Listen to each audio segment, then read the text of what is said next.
Oke, gini, boleh teman-teman ya, saya kasih lagi kesempatan 4 poin ya masing-masing dari yang belum dapat ya. Silakan teman-teman jelaskan ya secara singkat saja. Sampai ketemu Ibu. Ya, laporan laporan neraca ya, jelaskan mengenai balance sheet ya, jelaskan juga mengenai laporan rugi laba, laporan dari arus kas, kemudian laporan dari statement of commitment and contingency. Siapa yang mau ambil ini? Ya, oke. Siapa yang mau ambil? Siapa yang pengen menjelaskan? Coba, coba. Siapa yang ingin menjelaskan tentang dengan bahasa yang simple aja boleh. Nah, ya. Ada 4 ya teman-teman. Jadi ini siapa yang mau? Siapa nih? Siapa dapat 1 poin lumayan. Nah, Kiki Zahra. Oke, kamu yang pertama ya. Bu. Ya, tab dulu. Saya kasih kesempatan dulu yang lain sebentar ya. Nih siapa yang mau nih? Nomor 2 nih, laporan rugi laba siapa yang mau? Kemudian laporan arus kas. Coba jelaskan apa-apa saja yang masuk ke dalamnya ya. Satu, terus kemudian terus ya nggak ngantuk. Terus nih. Siapa lagi selain Kiki ada lagi? Ya, Maya dapat 1 poin. Iki, satu lagi. Siapa nih? Iya, Raden Muhammad Aruskas boleh nomor 2 ya. Aruskas boleh nomor 3. Oke, nomor 2-nya siapa? Dan 4. Nah, silakan. Oke, Kiki, silakan Kiki. Ibu tadi aku laba rugi ya? Iya, Ya. enggak. Kamu Kiki yang pertama eh, laporan posisi neraca atau Fokus balance sheet. Ya, balance Kiki balance sheet. itu laporan yang memberikan gambaran tentang aset, liabilitas, dan ekuitas suatu entitas di suatu titik tertentu, Bu. Apa aja tuh contohnya? Maksudnya contoh yang masuk ke itu, Bu. Ya, ya. Aset, Apa? aset, Aset. kewajiban atau utang, Mm-mm. sama ekuitas modal ya, Bu ya? Oke, thank you. Dapat poin ya, Kiki. Si. Kiki Azara. Mana sih? Kiki Azara ya. Kiki Azara. Oke, Kiki Azara dapat poin 1. Oke, Kiki. Kiki Azara.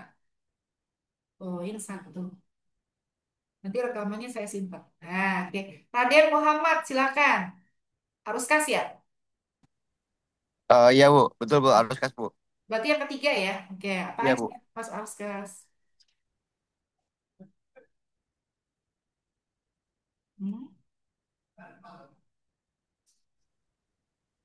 Ini saya langsung, Bu, atau nunggu yang lain dulu, Bu? Langsung aja, nggak apa-apa. Yang Oh lain iya. belum belum ini belum ada. Kalau gitu, ini saya jelaskan secara singkat yang saya Ya, tahu aja, Bu ya. baik baik baik.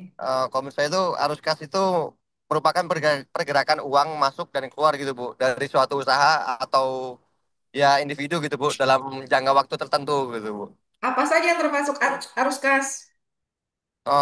Kalau sebagai contoh sih bisa saya katakan ya kayak uang yang diterima dari penjualan atau uang yang dikeluarkan untuk bayar gaji gitu, Bu, atau beli barang lah, Bu, gitu, Bu. Ya, oke, thank you. Dapat poin ya, Ya, Raden ya.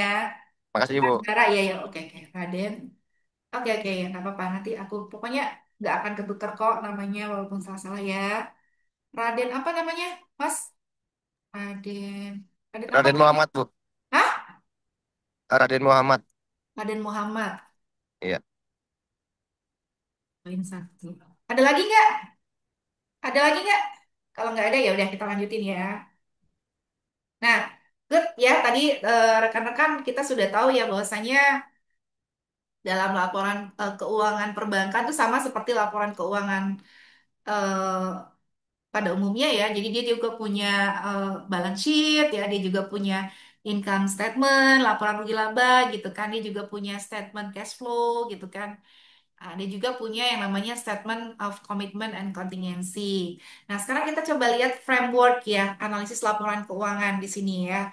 Jadi di atas ini ada Business Environment and Strategy Analysis gitu kan. Nah, di sini eh, Kemudian terbagi atas industri analisis sama strategi analisis. Industri industri analisis itu dia menganalisis kondisi industri gitu kan secara umum gitu kan. Misalnya gimana sih struktur pasar gitu kan, tren persaingannya kayak gimana gitu kan. Kemudian strategi analisis itu menganalisis strategi perusahaan dalam respon gimana nih kondisi eksternalnya gitu kan. Misalnya gimana sih agar supaya dia memiliki keunggulan kompetitif gitu. Kemudian bagaimana modal bisnis yang terbaik gitu kan. Gitu.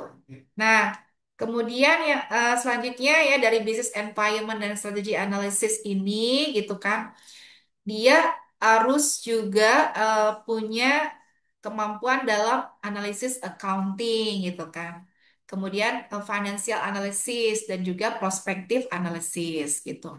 Nah, dalam accounting analysis ini kemampuan untuk mengevaluasi kualitas laporan itu gitu kan eh, dengan cara dia memahami kebijakan akuntansi yang digunakan untuk mendeteksi kemungkinan terjadinya manipulasi atau distorsi gitu kan. Kemudian financial analysis, nah biasanya nih kita nih orang-orang manajemen keuangan kita dimasukin ke situ gitu kan.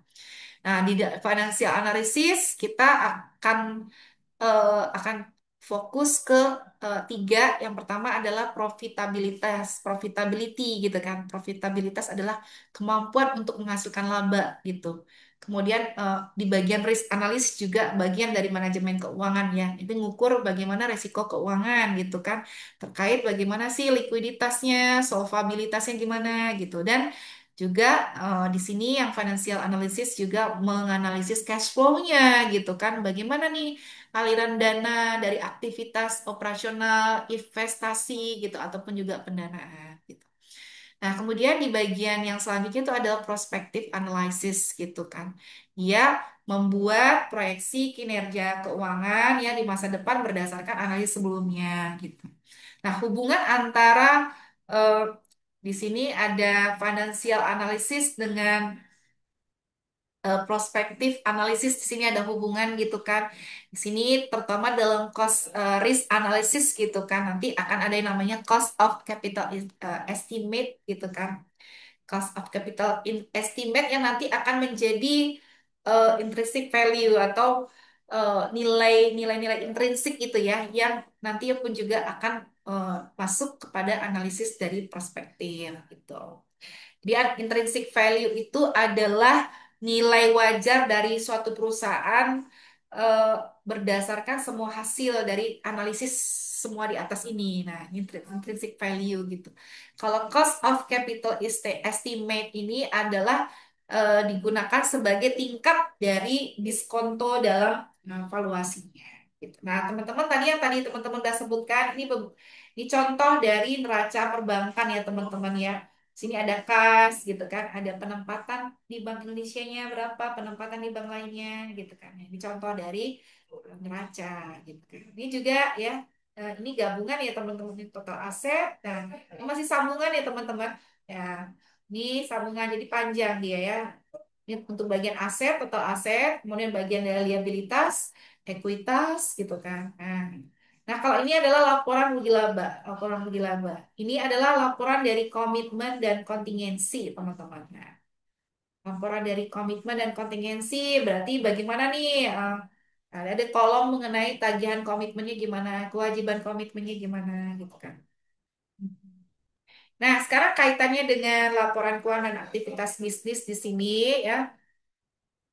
Aktivitas bisnis itu dibagi menjadi tiga bagian yang besar gitu, dimulai dari planning gitu kan, kemudian operating, empat bagian, eh empat bagian bukan tiga bagian.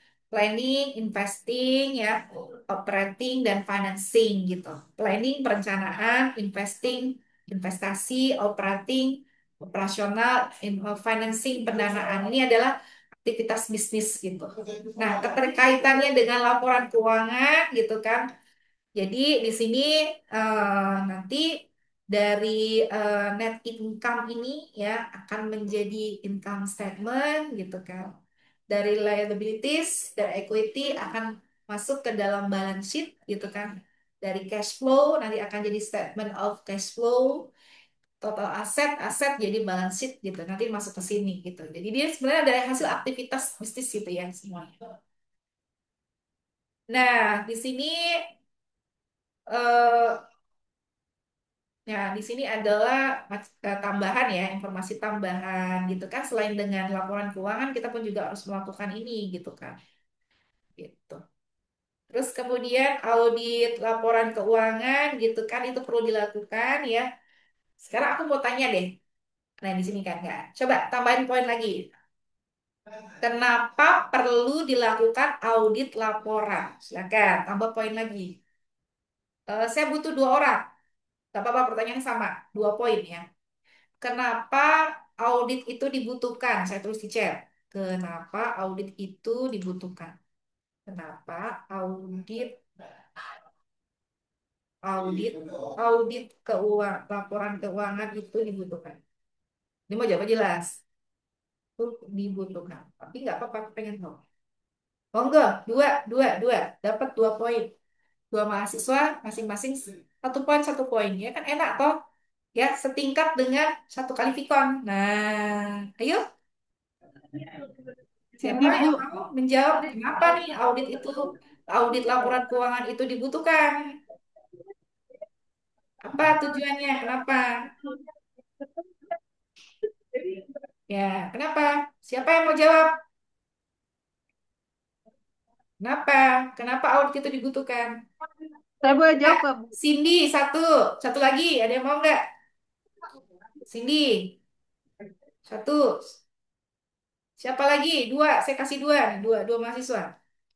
Ada yang mau lagi? Kalau nggak ada yang mau satu aja. Oke, Cindy silakan Cindy Yuniza. Mohon izin kalau di ruangan agak rame ya, Bu. Jam pulang soalnya. Iya iya nggak apa-apa. Baik. Audit laporan keuangan itu memang harus continue dilakukan karena ada beberapa alasan yang berkaitan dengan kepercayaan publik, akuntabilitas, dan pengambilan keputusan yang tepat. Laporan Ah, audit adalah hasil dari proses audit dan merupakan hal yang sangat krusial bagi berbagai pihak. Jadi mm. menurut saya eh, untuk laporan keuangan itu memang harus selalu continue di audit ya, Bu. Itu aja, Bu, Iya. jawaban saya, Bu. Terima kasih. Kasih. Oke. Ada lagi yang lain? Oke, Cindy satu poin ya. Oke. Alhamdulillah. Alasannya ada seperti yang pertama nih. Karena dari pihak-pihak ini nih ada Bank Indonesia, ada Bapepam gitu kan, ya. Itu butuh laporan keuangan. Satu dari faktor eksternal ya.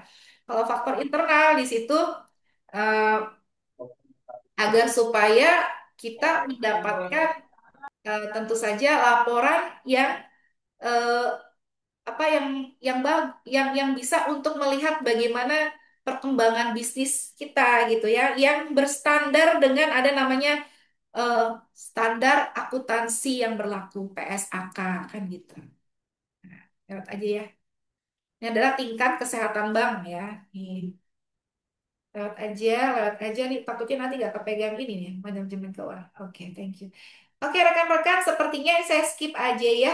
Saya akan jelasin mengenai kisi-kisi manajemen keuangan perbankan ya. Sebentar, kisi-kisi manajemen perbankan. Kisi-kisi ini udah saya buatin ya nih. Kisi-kisi.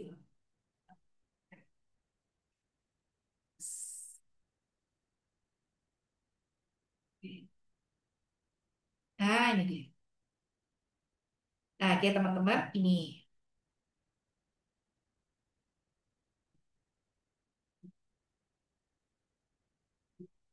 Ini ya, sudah kelihatan ya kisi-kisinya? Hmm, belum ya? Ini rekan-rekan, ini kisi-kisinya rekan-rekan. Jadi rekan-rekan, ini soalnya ya. Jadi soal ini ada soal yang bentuknya isai dan semuanya teman-teman kerjakan isai ya. Ada 5 soal nih, ini dari ini prinsip 5C kan gitu kan yang tadi itu ya. Nah, jadi ini ada menarik nih. Analisis bagaimana proses pemberian kredit pada sebuah bank umum. Identifikasi sebentar. Ini saya bikin